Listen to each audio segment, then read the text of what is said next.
बिस्मिल्लाहिर्रहमानिर्रहीम। 10th class का math exercise 3.6 question number 1 और इसको हम सॉल्व करते हैं एक्सरसाइज को कम्प्लीटली। तो इस एक्सरसाइज को सॉल्व करने से पहले बेटा मेरे चैनल को सब्सक्राइब करें, बेल आइकॉन का बटन भी ऑन करें और अपने दोस्तों के साथ शेयर भी करें। अब इस एक्सरसाइज में और एक्सरसाइज 3.4 में थोड़ा सा फ़र्क है।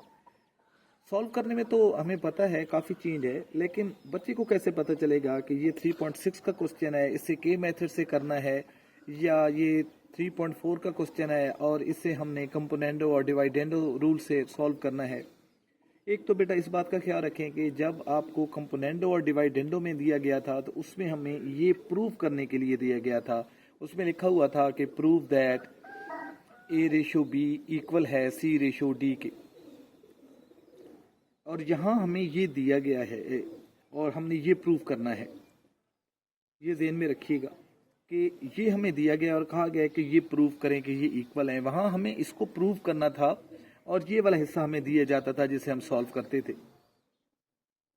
तो एक तो ये इनमें डिफरेंस है। दूसरा, पेपर में बाज़ औक़ात वो खुद लिख भी देते हैं कि सॉल्व इट बाय के मेथड। जब वो के मेथड कहेगा तो ज़हन में ले आइएगा कि ये एक्सरसाइज 3.6 ही है, और जिस तरह हम इस एक्सरसाइज के क्वेश्चन सॉल्व करते थे वैसे ही हमने इसको के मेथड से सॉल्व करना है। आइए इसका पार्ट 1 सॉल्व करते हैं।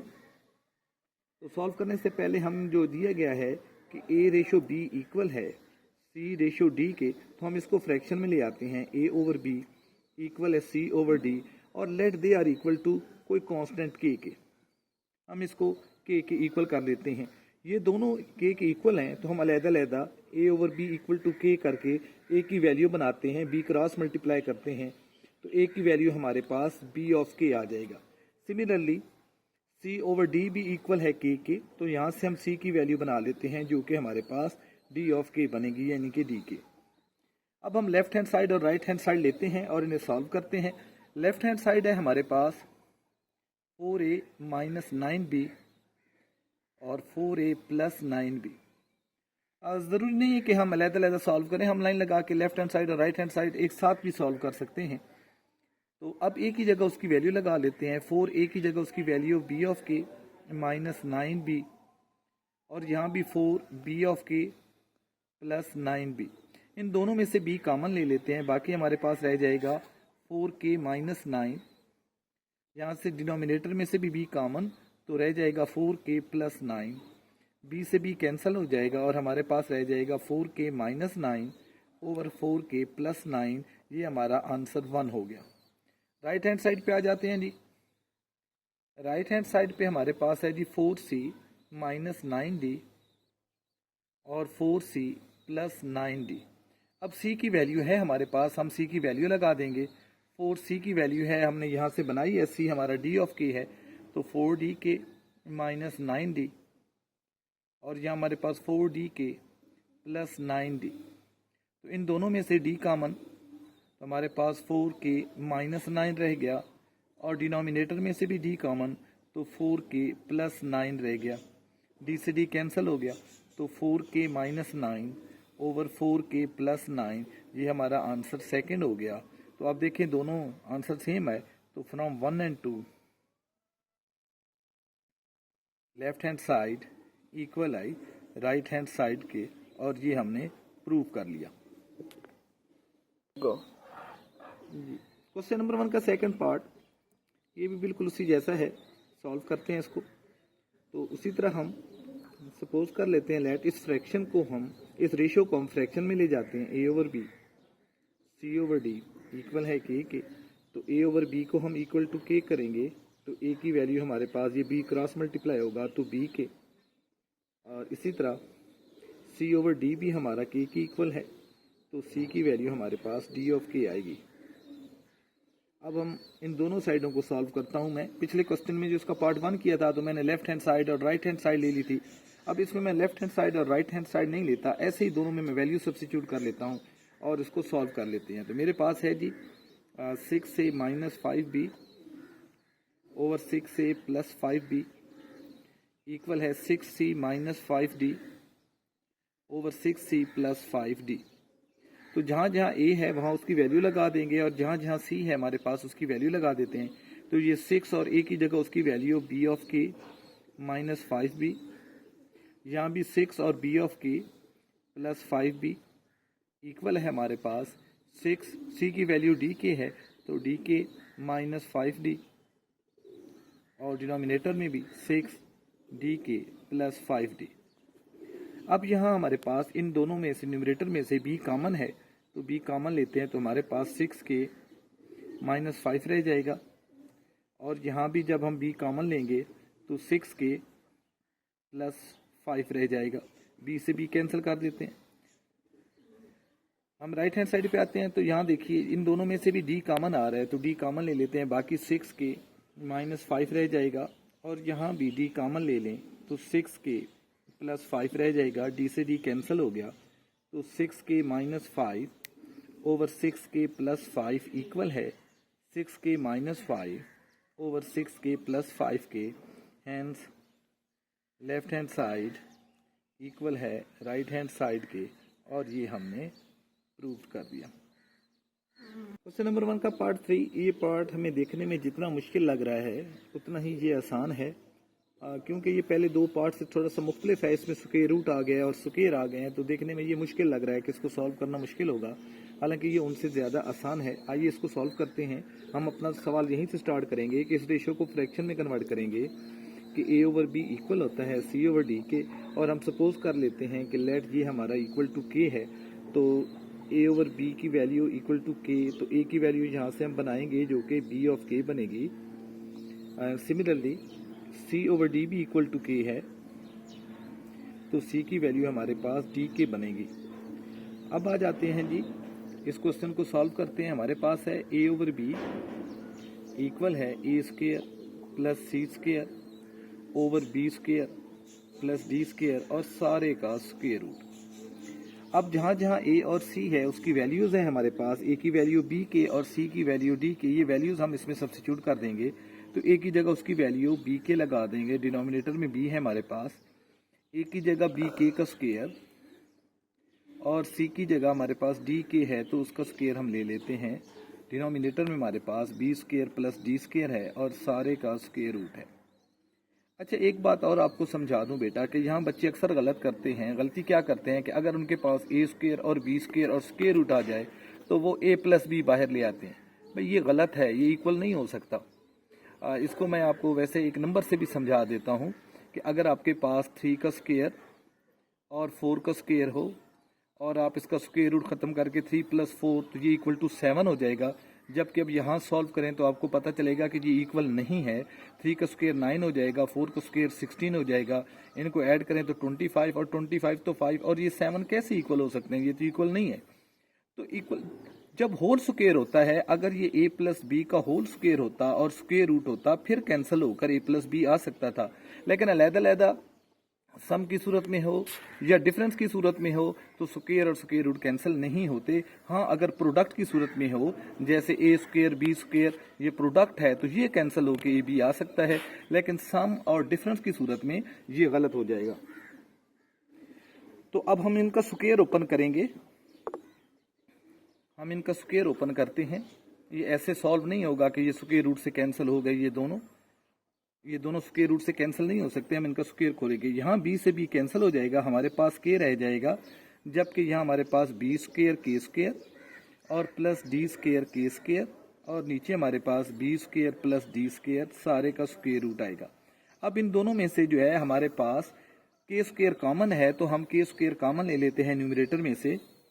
यहाँ से k स्क्वायर कॉमन लेते हैं तो बाकी बच जाएगा b square plus d square, और डिनोमिनेटर में भी है b square plus d square और सारे का स्क्वायर रूट, तो ये कैंसिल हो जाएंगे। हमारे पास बच गया k का स्क्वायर और सारे का स्क्वायर रूट। अब स्क्वायर और स्क्वायर रूट कैंसिल हो जाएंगे, k इक्वल टू k आ जाएगा, तो लेफ्ट हैंड साइड हमारी इक्वल आ गई राइट हैंड साइड के, और ये प्रूव हो गया।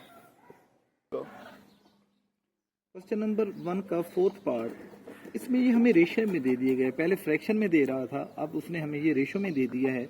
a6 plus c6 ratio b6 plus d6 equal है a cube c cube ratio b cube d cube. तो हम सबसे पहले इस रेशो को फ्रैक्शन में कन्वर्ट करके सवाल को सिंप्लीफाई करते हैं। a6 plus c6 over b6 plus d6 equal है a क्यूब c क्यूब और बी क्यूब डी क्यूब। अब यहाँ से हमें पता है कि लेट ए over B C over D, हमने इस रेशो को फ्रैक्शन में चेंज करके इक्वल टू के किया। तो अब यहाँ डायरेक्ट मैं लिख रहा हूँ कि ए की वैल्यू मैं बी के बना रहा हूँ एंड सी की वैल्यू डी के। इससे पहले जितने भी 3 पार्ट्स हमने सॉल्व किए हैं तो ये ए की वैल्यू बी के बनाना और सी की वैल्यू डी के बनाना ये हम सीख चुके हैं, तो मैंने यहाँ डायरेक्ट लिख दिया। अब आ जाते हैं जी, इस क्वेश्चन को सॉल्व करते हैं।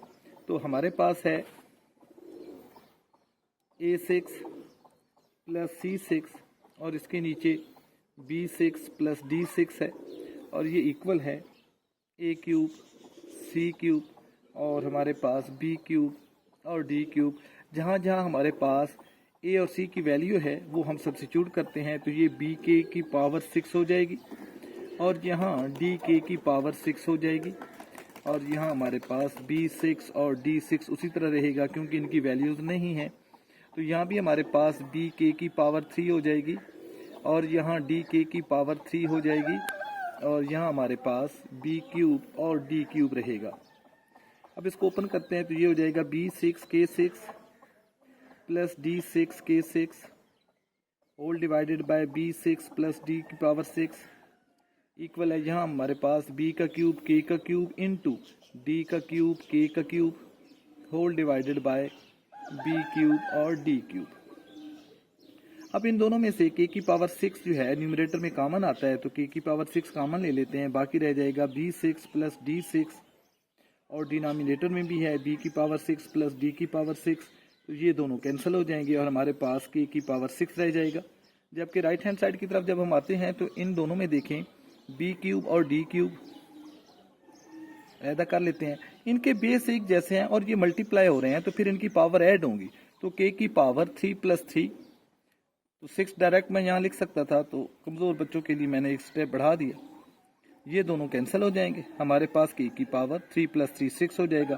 तो लेफ्ट हैंड साइड हमारा इक्वल आ गया राइट हैंड साइड के और ये क्वेश्चन भी जो देखने में एक बड़ा और मुश्किल सवाल लग रहा था प्रूव हो गया।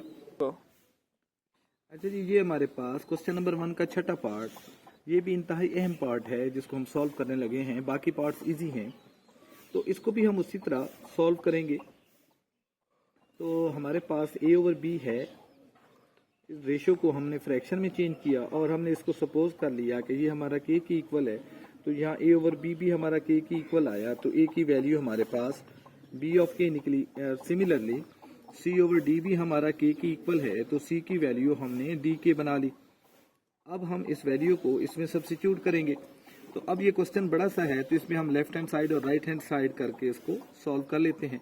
तो पहले मैं लेफ्ट हैंड साइड लेता हूँ जिसमें मेरे पास है जी A square plus B square और ratio A square over A plus B।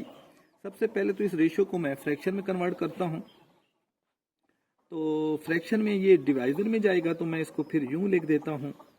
इसको फ्रैक्शन डिवाइजर में ऐसे जाना चाहिए तो मैं ऐसे डिवाइड का साइन डाल देता हूँ, तो ये A square over A plus B। तो इसको जब मैं वैल्यू सब्स्टिट्यूट करता हूँ और इसका मैं रेसिप्रोकल ले लूंगा, तो यहाँ हमारे पास B स्क्वायर की A की जगह उसकी वैल्यू BK है, तो BK का square plus B square divide का साइन A की जगह BK का स्क्वायर और यहाँ हमारे पास BK प्लस B रह जाएगा। अब इसका स्क्वायर ओपन करते हैं, ये B square K square plus B square और यहाँ हमारे पास B स्क्वायर K स्क्वायर और डिनोमिनेटर में है BK प्लस B। अब इसका मैं रेसिप्रोकल भी लेता हूँ और इसमें से मैं कॉमन ले लेता हूँ, मेरे पास B स्क्वायर कॉमन आ गया, बाकी रह गया K स्क्वायर प्लस 1, ये सारा बाहर चला गया तो उसकी जगह 1, तो इसको मल्टीप्लाई कर लेंगे, तो रेसिप्रोकल लेंगे, इसमें से B कॉमन भी ले लेता हूँ, ये हो जाएगा K प्लस 1 और यहाँ हमारे पास B स्क्वायर और K स्क्वायर। तो अब हम देखें ये हमारे पास कैंसिल हो जाएगा, B स्क्वायर से B स्क्वायर कैंसिल हो जाएगा और हमारे पास रह जाएगा K स्क्वायर प्लस 1 और इसके साथ साथ K प्लस 1 और whole divided by K square और ये हमारे पास एक B बच रहा है जी, तो इस B को हम शुरू में साथ ले आते हैं। अब आ जाते हैं जी लेफ्ट हैंड साइड की तरफ, सॉरी राइट हैंड साइड की तरफ। तो राइट हैंड साइड में भी उसी तरह हमारे पास C square plus D square है C square plus D square, तो यहाँ हमारे पास C square over C plus D है। तो वैल्यू सब्स्टिट्यूट करते हैं जी, इसकी जगह डी के उसका स्क्वायर ले लेते हैं और प्लस डी स्क्वायर, तो इसको भी मैं जब फ्रैक्शन में लेकर जाऊंगा तो डिवाइजर क्यों डाल देता हूँ, तो ये डी के का स्क्वायर और हमारे पास डी के प्लस डी रह जाएगा। तो स्क्वायर ओपन करते हैं जी, K square D square plus D square ratio, ये भी हमारे पास डी स्क्वायर के स्क्वायर और whole divided by D common ले लेते हैं के प्लस 1। तो इन दोनों में से भी जी डी स्क्वायर कॉमन बाकी रह जाएगा के स्क्वायर प्लस 1, और इस डिवाइजर को मैं मल्टीप्लाई में जब चेंज करूंगा तो रेसिप्रोकल ले लूंगा, तो डी ओवर के प्लस 1 हो जाएगा और हमारे पास यहाँ डी स्क्वायर के स्क्वायर रह जाएगा। तो डी स्क्वायर से डी स्क्वायर कैंसिल हो गया और हमारे पास ये डी जो है ये मैं शुरू में ले आता हूँ, ये हो जाएगा जी के स्क्वायर प्लस 1 और के plus 1 whole divided by K square. अब आ गया जी ये हमारा सेकंड आंसर है। लेकिन अब अगर हम यहाँ से देखें तो हमारा ये आंसर सेम नहीं आ रहा, यहाँ बी आ रहा है जबकि यहाँ डी आ रहा है। लेकिन अगर हम फ्रैक्शन में देखें, यहाँ जाकर देखें, तो वो हमें कहता है कि ए ओवर बी फ्रैक्शन इक्वल है सी ओवर डी के। ये रेशो थी, इसको मैंने फ्रैक्शन में लिखा, तो फ्रैक्शन उसी सूरत में इक्वल होगी जब ये डिनोमिनेटर भी सेम होंगे। It means that only possible if b is equal to D, a is equal to C और b is equal to d। तो यहाँ b और d इक्वल है, तो हम इस d की जगह उसकी वैल्यू b लगा देते हैं, b into K square plus 1 K plus 1 whole divided by K square. अब ये हमारा आंसर 2 हो जाएगा। तो from 1 and 2 to left hand side equal है राइट हैंड साइड के। ये क्वेश्चन नंबर 1 में तो ये 6 पार्ट है जो थोड़ा सा मुख्तलिफ है बाकी सबसे, और ये इंतहाई अहम है, तो इसे जरूर प्रैक्टिस कीजिएगा। चलते हैं नेक्स्ट क्वेश्चन की तरफ। क्वेश्चन नंबर 2, इसका फर्स्ट पार्ट है जी ए ओवर बी इक्वल है सी ओवर डी इक्वल है ई ओवर एफ। ये हमें वो दे देता है और कहते हैं इसे प्रूव करें। ये क्वेश्चन नंबर 1 के पार्ट 3 जैसा है, उसमें हमारे पास A over B C over D था, तो इधर उसने सिर्फ इजाफा कर दिया ई ओवर एफ का और यहाँ भी थोड़ी सी वैल्यू बढ़ा दी है। क्वेश्चन सेम है जी, इंतहाई आसान है। तो हम इसको भी सपोज कर लेते हैं कि लेट ए over B C over d और ई ओवर एफ हमारा इक्वल टू के है। तो पहले हमारे पास क्वेश्चन नंबर 1 में ए और सी की वैल्यू आ रही थी, तो इसमें हमारे पास ई की वैल्यू भी बनेगी। तो ए ओवर बी हमारा अगर के है तो ए की वैल्यू हमारे पास बी के बनेगी, ये बी मैंने क्रॉस मल्टीप्लाई कर दिया। और सी ओवर डी मेरा के है, तो सी की वैल्यू मेरे पास डी के बनेगी।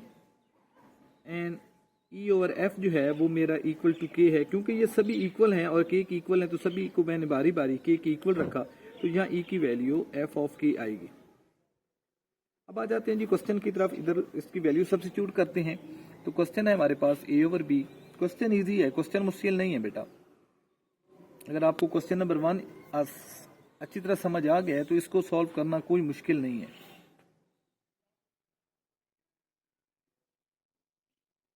तो ए की जगह वैल्यू है, ए की जगह हम उसकी वैल्यू बी के लगाते हैं ओवर बी, और यहाँ बी के का स्क्वायर ले लेंगे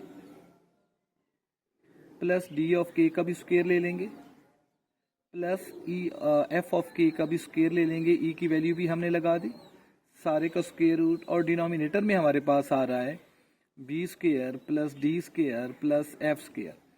अब ये बी से बी कैंसिल हो गया, हमारे पास यहाँ लेफ्ट हैंड साइड में के रह गया, तो ये आया बी स्क्वायर के स्क्वायर प्लस डी स्क्वायर के स्क्वायर प्लस एफ स्क्वायर के square whole divided by B square plus D square plus K plus F square, और सारे का ही स्क्वायर रूट, क्योंकि इक्वल आया। इन सब में से के स्क्वायर कॉमन आता है, के स्क्वायर को मैं कॉमन ले लेता हूँ, बाकी रह गया B square plus D square plus F square whole divided by B square plus D square plus F square, और सारे का स्क्वायर रूट।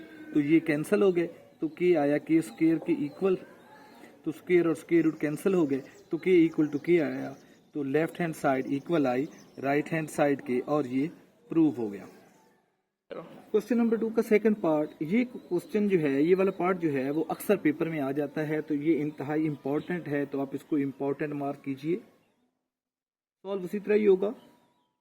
तो हमें दिया गया है, ये फ्रैक्शन दे दी गई है, तो लेट ए over B C over d equal है ई ओवर एफ, हमने इसको इक्वल टू के किया, ए बी सी की वैल्यू बनाते हैं तो ए की वैल्यू हमारे पास बी के आ रही है, सी की वैल्यू डी के और ई की वैल्यू एफ के। ये हमने पिछले सवाल में आपको ये बना के वैल्यूज दी हैं कि कैसे ये आ रही हैं। अब आ जाते हैं जी क्वेश्चन की तरफ, तो वैल्यू सब्स्टिट्यूट करते हैं। तो ये हमारे पास ए C plus c E plus e ए है और नीचे बी डी डिनोमिनेटर में plus D F plus F B यानी कि फेसबुक इक्वल है ए सी ई और बी डी एफ और सारे की पावर 2/3। वैल्यू सब्स्टिट्यूट करते हैं, ए और बी दोनों, ए और सी दोनों की वैल्यू है तो बी के मल्टीप्लाई डी के प्लस सी की वैल्यू है डी ऑफ के, इसके साथ ई की वैल्यू एफ के है मल्टीप्लाई होगा, प्लस यहाँ भी हमारे पास ई की वैल्यू एफ के है, इसके साथ मल्टीप्लाई होगा, ए की वैल्यू भी बी के है हमारे पास, दोनों की वैल्यूज थी, और यहाँ हमारे पास b d d F plus F b है, इसके हमारे पास किसी की वैल्यू नहीं थी। तो राइट हैंड साइड में हमारे पास ए की जगह बी के, सी की जगह डी के और ई की जगह एफ के और नीचे बी डी एफ और सारे की पावर हमारे पास 2/3 है। तो ये के और के स्क्वायर हो जाएगा तो ये आ जाएगा G B D into K square, यहाँ भी के मल्टीप्लाई के स्क्वायर हो जाएगा और साथ डी एफ है तो D F into K square और यहाँ भी के इंटू के स्क्वायर और उसके बाद एफ बी, नीचे हमारे पास b d plus D F plus F b है। यहाँ हम के मल्टीप्लाई के तो के का क्यूब हो जाएगा और साथ बी डी एफ रह जाएगा, बी डी एफ और के का cube whole divided by B D F और सारे की पावर जो है वो 2/3 है। बी डी एफ से बी डी एफ कैंसिल हो गया, यहाँ से हम के स्क्वायर कॉमन ले लेते हैं तो बाकी रह जाएगा b d plus D F plus F b और whole divided by B d plus D F plus F b और ये दोनों भी एक जैसे हैं, कैंसिल हो जाएंगे। यहाँ हमारे पास के स्क्वायर रह जाएगा, यहाँ हमारे पास के क्यूब है और इसकी पावर 2/3 थी तो क्यूब से क्यूब कैंसिल हो जाएगा, यहाँ भी हमारे पास के स्क्वायर रह जाएगा। तो लेफ्ट हैंड साइड इक्वल आई राइट हैंड साइड के, और ये भी प्रूव हो गया।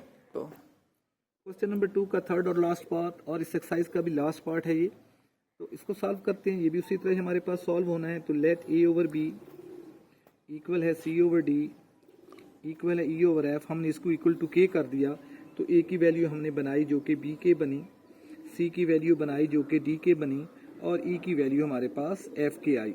ये वैल्यूज हमें मिल गई। अब लेफ्ट हैंड साइड और राइट हैंड साइड में ये वैल्यूज हम सब्स्टिट्यूट करते हैं। तो जी a c over b d plus c e over d F plus e a over f b equal है a square over b square, c square over d square और e square over f square. Value substitute करते हैं जी। ये ए की value है B के, सी की जगह डी के ओवर बी डी प्लस सी की जगह डी के और ई की जगह एफ के और नीचे हमारे पास डी एफ है प्लस ई की जगह एफ के, ए की जगह बी के और whole divided by F P. तो राइट हैंड साइड में यहाँ लिख देता हूँ जगह की कमी की वजह से। तो ए की जगह उसकी वैल्यू बी के का square over b square, c square की जगह डी के का स्क्वायर ओवर डी स्क्वायर और ई स्क्वायर की जगह उसकी वैल्यू एफ के का स्क्वायर ओवर एफ स्क्वायर। जी ये के इंटू के स्क्वायर हो जाएगा तो ये आएगा जी बी डी के स्क्वायर ओवर बी डी। ये हमारे पास डी एफ और के स्क्वायर हो जाएगा, डी एफ और के स्क्वायर, नीचे भी हमारे पास डी एफ है प्लस ये एफ बी और के स्क्वायर हो जाएगा, एफ बी और के स्क्वायर, नीचे भी हमारे पास एफ बी है। यह हमारे पास बी स्क्वायर के square over b square, D square के square over d square, f square के स्क्वायर ओवर एफ स्क्वायर। तो हम इसको जब सॉल्व करते हैं, यहाँ बी डी से B d cancel, d F से d F cancel, f b से एफ बी कैंसिल, तो k square plus k square plus k square रह जाएगा। जबकि यहाँ हम देखते हैं तो बी स्क्वायर से b square cancel, d square से d square cancel, f square से एफ स्क्वायर कैंसिल, तो यहाँ भी हमारे पास k square plus k square plus k square, तो 1 2 3 तो 3 के स्क्वायर इक्वल आया 3 के स्क्वायर, तो लेफ्ट हैंड साइड इक्वल आई राइट हैंड साइड के, और ये सारी एक्सरसाइज हमारी सॉल्व हो गई। बिस्मिल्लाहिर्रहमानिर्रहीम, 10th क्लास का मैथ एक्सरसाइज 3.7 क्वेश्चन नंबर 1। ये एक्सरसाइज भी 3.5 जैसी है, बस वर्ड्स प्रॉब्लम है, कोई मुश्किल एक्सरसाइज नहीं है। The surface area A of a cube varies directly as the square of the length L. तो ये जो है क्यूब का जो एरिया है वो स्क्वायर ऑफ लेंथ के जो है उसके साथ डायरेक्टली प्रोपोर्शनल है of an edge, and A is given that is 27 square unit when L is equal to 3. Find A when L is equal to 4, and इसमें सेकंड पार्ट भी है और दूसरी मतलब हमने L को फाइंड करना है जब A दिया गया हो। तो पहले पार्ट 1 सॉल्व करते हैं। तो पहले तो इनके दरमियान रिलेशन कायम करते हैं। तो A जो है वो खुद कह रहा है A डायरेक्टली प्रोपोर्शनल है square of the length of an edge of a cube. ये हमें मिल गया, इसकी इक्वेशन बनाते हैं। A इज इक्वल टू कोई कांस्टेंट K लेंगे L स्क्वायर, तो पहली वैल्यू लगाते हैं और उसके बाद हम K की वैल्यू फाइंड करते हैं। तो फर्स्ट टाइम A हमारा 27 है, A की वैल्यू 27 है जी कि, और L हमारे पास उस वक्त 3 था, तो 3 का स्क्वायर ले लेंगे। तो 27 is equal to K into 9, तो हमें K चाहिए तो K आ जाएगा 27/9, तो K की वैल्यू हमारे पास 3 आएगी। अब हमने पार्ट 1 जो सॉल्व करना है उसमें हमने A को फाइंड करना है, और A हमारा इक्वल था KL स्क्वायर के, तो K की वैल्यू 3 है, L उस वक्त हमारे पास 4 है, तो 4 का स्क्वायर ले लेंगे। 3 मल्टीप्लाई बाय 16 तो 48, तो A हमारा 48 आएगा। सेकंड टाइम जो पार्ट 2 है इसका कहता है जी अब आपने L फाइंड करना है, जबकि हमारे पास इक्वेशन यही रहेगी A is equal to KL square. इस मर्तबा हमें A दिया गया है जो कि 12 है, K की वैल्यू हम फाइंड आउट कर चुके हैं 3 है, L स्क्वायर 3 उधर जाकर हम डिवाइड करते हैं, तो ये हमारे पास L स्क्वायर, तो L स्क्वायर हमारे पास 3 4 आर 12, तो हमें L चाहिए, बोथ साइड का स्क्वायर रूट ले लेते हैं। 4 जो है वो हमारे पास 2 का स्क्वायर है, तो स्क्वायर और स्क्वायर रूट कैंसिल हो गए, तो L उस वक्त हमारे पास 2 स्क्वायर यूनिट होगा, यूनिट में आ जाएगा as L is equal to 2। Question number 2 है जी, the surface area S of a sphere varies directly as square of the radius R and S is given that is 16 pi when R is equal to 2. Find R when S is equal to 36 pi। तो जी directly है और radius के square के साथ है, तो S varies directly square of the radius, तो S equal है कोई कांस्टेंट K और R स्क्वायर। तो पहली वैल्यू लगाते हैं जी, S फर्स्ट टाइम 16 पाई था और उस वक्त K और R हमारा जो था वो सिर्फ 2 था, तो 2 का स्क्वायर हम ले लेते हैं। तो 16 पाई इक्वल है 2 का स्क्वायर 4 K, हमें तो K चाहिए, तो वो इक्वलिटी के दूसरी तरफ जाकर डिवाइड हो जाएगा, तो K हमारे पास 4 पाई आया। अब हमने फाइंड करना है R को, तो S इक्वल है K R स्क्वायर के, तो S दिया गया है 36 पाई, K की वैल्यू हमारे पास 4 पाई है और ये R का स्क्वायर वैसे ही रहेगा। इसको इक्वलिटी किस तरफ ले आके डिवाइड कर देते हैं, और R स्क्वायर पाई से पाई कैंसिल, 4 का टेबल 36 पे 9 टाइम जाता है, तो 9 is equal to R square, तो R square is equal to 9 को हम लिख सकते हैं ये 3 का स्क्वायर है, और बोथ साइड का हम स्क्वायर रूट ले लेते हैं, तो R हमारा 3 आ गया। ये हमारा सोल्यूशन है। अच्छा, इधर जब हमने स्क्वायर रूट लिया तो इसके साथ प्लस माइनस होना चाहिए था, हमने माइनस नहीं लिखा, सिर्फ प्लस ही आंसर ले लिया है। रीजन ये है कि radius is a length, radius एक लंबाई है, तो लंबाई कभी नेगेटिव नहीं हो सकती, इसलिए हमने नेगेटिव को ओमिट किया है, उसको निगलेक्ट किया है और सिर्फ पॉजिटिव ही आंसर लिया है। क्वेश्चन नंबर 3, जिस क्वेश्चन नंबर 3 में हुक्स लॉ को अप्लाई कर रहा है, कहते हैं Hooke's law the force F applies to stretch a string varies directly as the amount of elongation S। तो जी हमारे पास रिलेशन बना, ये जो फोर्स F है ये डायरेक्टली प्रोपोर्शनल है S के, तो F इक्वल है कोई कांस्टेंट K और S। तो फर्स्ट टाइम जी हम K को फाइंड करते हैं, तो फर्स्ट टाइम हमारे पास F की वैल्यू जो है वो 32 पाउंड है, LB का मतलब पाउंड, तो और उस वक्त K और S हमारा कितना था 1.6 इंचेस में था। तो जी हमें तो चाहिए, ये यूनिट लगाने की जरूरत नहीं है, हमने लिख दिया है, वैसे हमें K चाहिए, तो K हमारा होगा 32 और 1.6 से इसको हम डिवाइड करेंगे। जब हम इसको 1.6 से डिवाइड करेंगे, इसका पॉइंट खत्म कीजिए और ऊपर जाकर मल्टीप्लाई कर दें 10, और ये हमारे पास 16 2s आर 32, तो 2 10s आर 20, तो के हमारा 20 आ जाएगा। ये कांस्टेंट है। तो पार्ट 1 में कहता है जी आप फाइंड करें, पार्ट 1 में कहता है एस को फाइंड करना है हमने।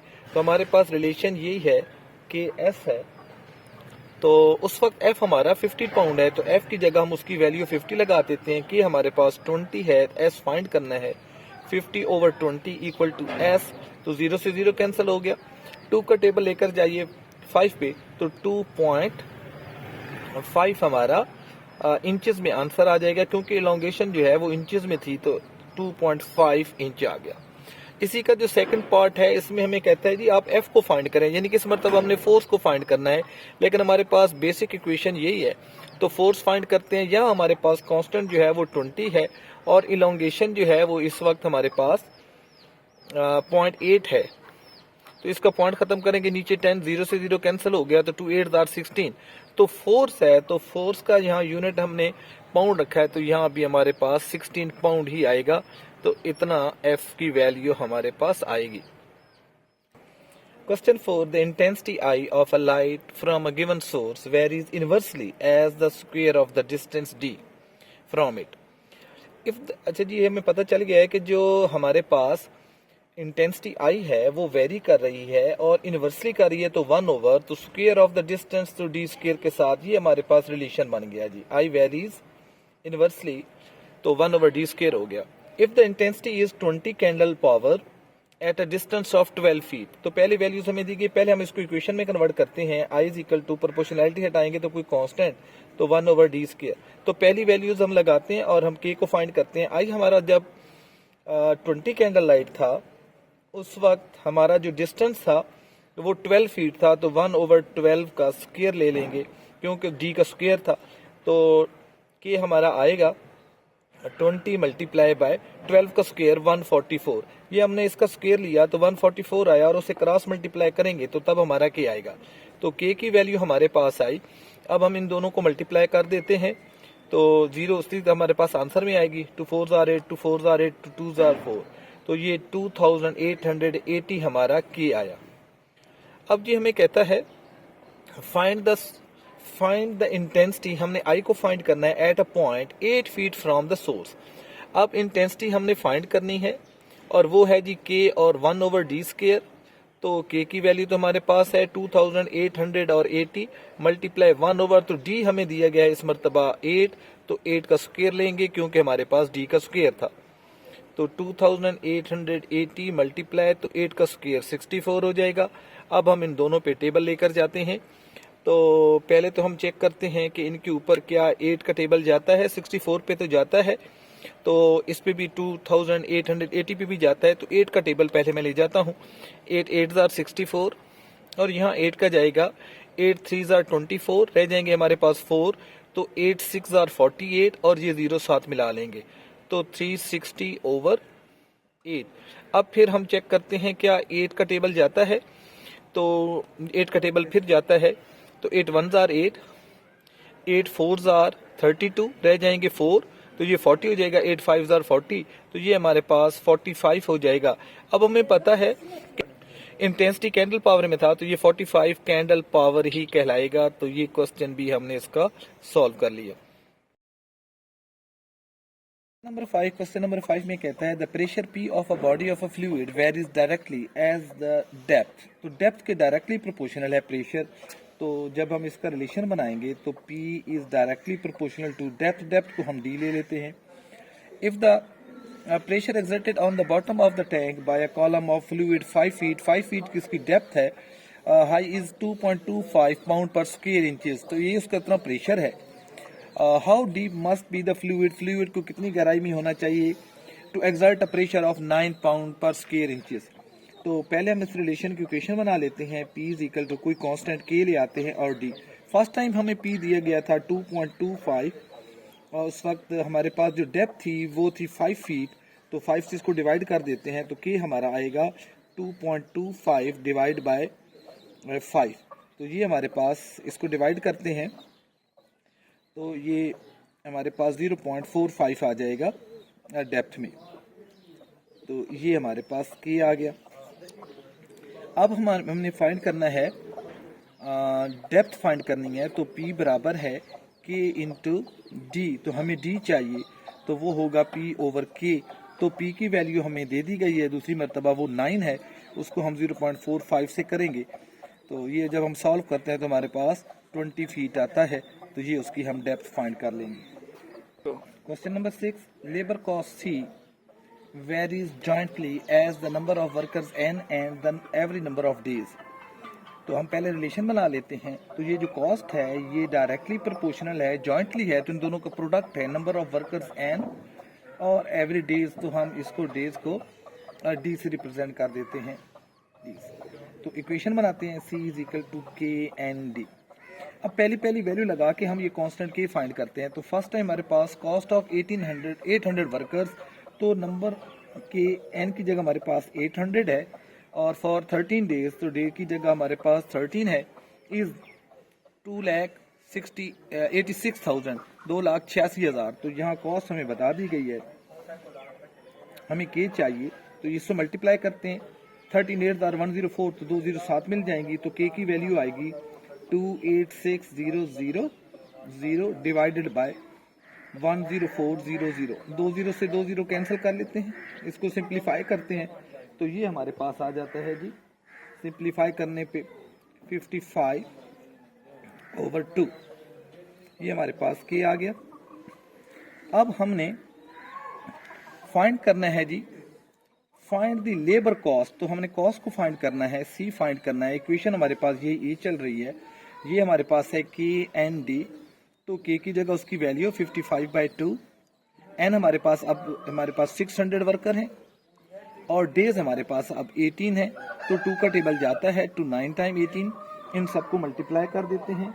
जब हम इन सबको मल्टीप्लाई करते हैं तो हमारे पास आंसर आता है 2,97,000 रुपीज। तो ये हमारे पास ये क्वेश्चन भी सॉल्व हो गया। Question number 7, the supporting load C of a pillar varies as the fourth power of its diameter d and inversely as the square of its length। तो पहले तो हम ये रिलेशन बनाते हैं कि ये जो सपोर्टिंग लोड C है ये वेरी कर रहा है fourth power of the diameter. Diameter को d से जाहिर करते हैं, तो d की पावर 4, और लेंथ के लिए l है तो l का स्क्वायर ऑफ इट्स लेंथ। इसकी इक्वेशन बना लेते हैं, C इज इक्वल टू कोई constant k d power 4 over l square. तो कहता है जी फर्स्ट टाइम आपके पास डायमीटर जो है वो 6 इंच है, जबकि लेंथ 30 फीट है, और उस वक्त लोड जो था वो 63 टन था। तो हम के निकाल लेते हैं, तो C की जगह 33, के हमने फाइंड करना है। लोड हमारे पास 6 है, तो 6 की पावर 4 लेंगे, और लेंथ हमारे पास जो है वो 30 है, तो 30 का स्क्वायर लेंगे।